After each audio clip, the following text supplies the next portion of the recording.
आपने 24 घंटे का अल्टीमेटम दिया था आज दिन में। उसके बाद इमरान खान साहब ने खिताब किया और कहा कि आ जाएं, सर्च वारंट लेकर आएं।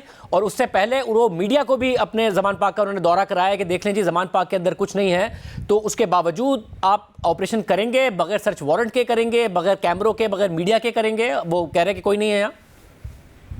देखें, अभी 24 घंटे पूरे हो लेने दें तो फिर हमारी जो स्ट्रेटजी है वो सामने आएगी। अभी खान साहब ये भी बात कर रहे हैं कि उन्हें गिरफ्तार करने का फैसला हो गया। ऐसा कोई फैसला नहीं हुआ और वो हमेशा की तरह लोगों को इश्तियाल दिलाने के लिए इस तरह के झूठे दावे कर रहे हैं।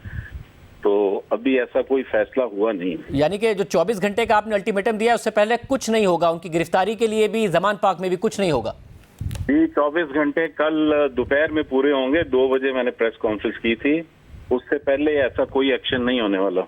साथ में ये भी बताइएगा कि अब ज़ाहिर एक तो जमान पाक के अंदर का एरिया है, उसके अलावा हमारे रिपोर्टर भी बता रहे थे बाहर ग्राउंड है जहाँ खेमे लगे हुए हैं, कोई 100 के करीब वर्कर्स मौजूद हैं। तो आप जमान पाक के अंदर ऑपरेशन करने का इरादा रखते हैं या उसके इर्द गिर्द जो खेमे लगे हुए हैं वहां पर आपको शक है कि शरपसंद मौजूद हैं? देखिए, मैंने ऑपरेशन का तो कहा ही नहीं। मैंने तो कहा है जी कि यहाँ पर हमारे पास सॉलिड इंफॉर्मेशन है, जियो फेंसिंग के जरिए भी कंफर्म हो गया है, लोगों की लोकेशन यहाँ की आई है। 30 से 40 के करीब लोग हैं जिनकी इंफॉर्मेशन आई है, जो कि इंटेलिजेंस और फिर टेक्निकल जो जराए हैं उनसे जिसकी हम तस्दीक कर चुके हैं कि यहाँ पर 30 से 40 वो लोग मौजूद हैं जिन्हें अब दहशतगर्द करार दिया जा चुका है, जो 9 मई को मिलिट्री इंस्टॉलेशंस पर हमलों में इन्वॉल्व थे। तो 24 घंटे पूरे होंगे तो जो भी स्ट्रेटजी होगी उसके मुताबिक प्रोसीड किया जाएगा। मगर हम माजी में देख चुके हैं कि पुलिस इमरान खान की रिहाइश गाह से इमरान खान को नहीं गिरफ्तार कर पाई थी, नाकाबिल जमानत वारंट होने के बावजूद इतनी रेजिस्टेंस आई थी। इस दफ़ा कैसे आप ऑपरेशन कर लेंगे और 30 से 40 शरपसंदों को गिरफ्तार कर लेंगे? डेडलाइन दी है 24 घंटे की, उसके बाद फैसला होगा क्या करना है। हो सकता है खान साहब उससे पहले ही कोई रात में इधर उधर कर दें लोगों को। तो हमारा मकसद जो है वो बुनियादी तौर पर ये है कि ये लोग अगर यहाँ पर पनाह लिए हुए हैं तो ये निकलें और हम इन्हें पकड़ें। मगर ये बात यकीनी है कि वहाँ पर लोगों ने पनाह ली हुई है और उनका आपने बाकायदा तौर पर वेरीफाई कर लिया है कि ये लोग मौजूद थे इन वाक़यात में, जो 30 से 40 लोग हैं? जी, हमारी जितनी एजेंसीज हैं उनकी यही इतला है। और ये तो आप भी जानते होंगे कि कोर कमांडर लाहौर के घर पे हमला करके उनकी वर्दी जो है उसको लहराने वाला शख्स भी वहीं पर छुपा हुआ है। ये आप कह रहे हैं उनका भांजा वहीं पर मौजूद है? यही इतला है कि भांजा वहीं पर मौजूद है। अच्छा, मगर अब मसला है ना कि कल आप लोग आप कह रहे हैं ऑपरेशन का लफ्ज़ ना इस्तेमाल किया जाए, मगर अगर आप जाएं और उसके बाद लोग नहीं मिलेंगे तो आप ये कह देंगे कि जी उनको भगा दिया गया है। और हालांकि आप कह रहे हैं कि अगर भगाया तो हम पकड़ लेंगे। तो ये कैसे तय होगा कि आप लोगों की इंटेलिजेंस ठीक थी और जो किया गया वो टारगेटिंग नहीं थी बल्कि वाकई एक कानून नाफिज करने वाले इदारों ने शरपसंदों को पकड़ने के लिए कार्रवाई की थी? शाहजेब, वो यूं साबित हो जाएगा कि वो लोग वहां से उस हाइड आउट से जब निकलेंगे तो फिर वो पकड़े जाएंगे। अभी तो वो एक महफूज पनाहगाह में है। अच्छा, और क्या ये भी साबित हुआ है कि इस सब में पहले से अहकामात थे और ये एक पूरे प्लान के तहत किया गया, जो बार बार कहा जा रहा है? क्योंकि खान साहब कहते हैं मैं तो था ही नहीं, मैं तो जेल में था, मुझे क्या पता था, मैं तो हिरासत में था। हाँ, लेकिन जमान पाक से ऐसी सॉलिड एविडेंस इंफॉर्मेशन मिल रही है जिससे पता चलता है कि कोर कमांडर लाहौर के घर, जिसे हम जनाउस कहते हैं, में जो कार्रवाई हो रही थी उस कार्रवाई करने वालों का ऐसे लोगों से राब्ता था जिनकी लोकेशन जमान पाक की निकली है। और इससे पहले खान साहब मुसलसल अपनी तकारीर में और गिरफ्तारी से पहले भी अपनी आखिरी वीडियो बयान में वो लोगों को बता चुके थे कि अगर मुझे पकड़ा गया तो किस हद तक जाना है, क्या करना है। और फिर उसके बाद इनकी कोई टाइगर फोर्स है, उसके लोगों का भी पता चल रहा है जिन्हें ऑलरेडी ये बता दिया गया था कि आपने सिर्फ एक कोर कमांडर नहीं, 3 और कोर कमांडर जो हैं उनके घरों पर भी हमलों का इनका मंसूबा था।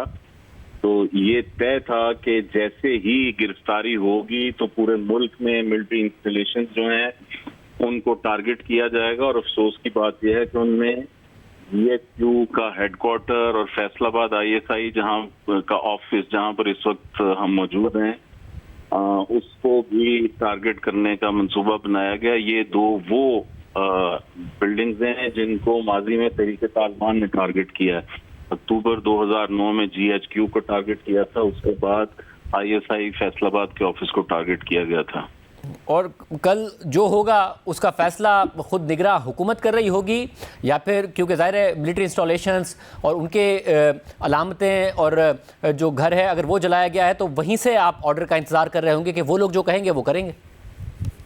नहीं, ऐसा नहीं है। देखिए, अगर इन लोगों के साथ भी कोई वारदात होती है तो इवेंचुअली तो पुलिस ने ही इन लोगों को पकड़ना है।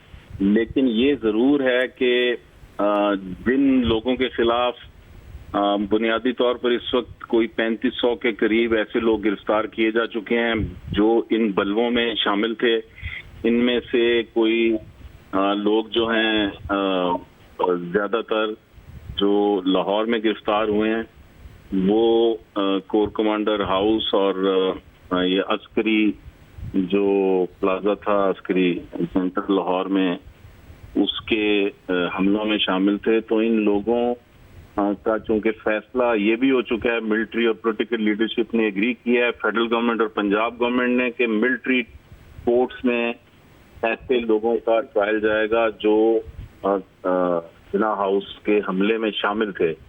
तो कुछ लोग ऐसे होंगे जिनका मिलिट्री कोर्ट्स में ट्रायल होगा, बाकी लोगों का जो इंसदाद दहशतगर्दी एक्ट है 1997 उसके तहत उनके खिलाफ कार्रवाई होगी।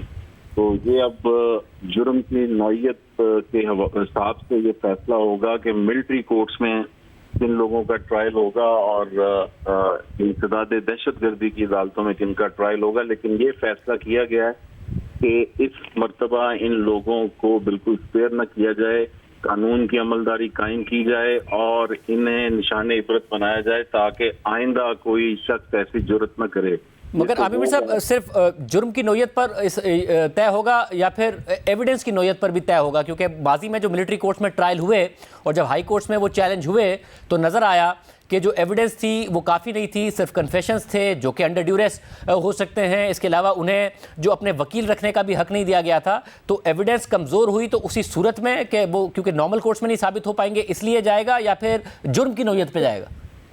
नहीं, इस मर्तबा आप देखेंगे कि अगर किसी शख्स को गिरफ्तार किया गया है और उसे किसी जुर्म पे चार्ज किया गया है तो उसकी हमने पूरी ये प्लानिंग की थी कि वीडियो फुटेजेस से, पिक्चर से उनकी आइडेंटिफिकेशन की गई। उसके बाद नादरा वालों को उसकी पिक्चर्स वगैरह दी गई और उन्होंने वो शनाख्त करके तो वहां से पूरा डेटा दिया है और उस डेटा के मुताबिक जब ये कंफर्मेशन हो जाती है कि ये बंदा इस हमले में मौजूद था, जाहिर है जब एक फुटेज बनी हुई है कि एक बंदा आग लगा रहा है या एक बंदा तोड़ फोड़ कर रहा है, तो उस फुटेज में से चेहरा लेकर उसकी आइडेंटिफिकेशन नादरा के जरिए हम कर रहे हैं। फिर सेफ सिटी कैमराज, गाड़ियां जो उस रोज पहुंची वहां पर, मोटरसाइकिल पे लोग जो वहां पर पहुंचे, वो पूरे सेफ सिटी कैमरास के जरिए गाड़ियों में मौजूद लोगों के चेहरे, तो उससे काफी हेल्प मिली है। उसके बाद आपको पता है चूंकि ये सोशल मीडिया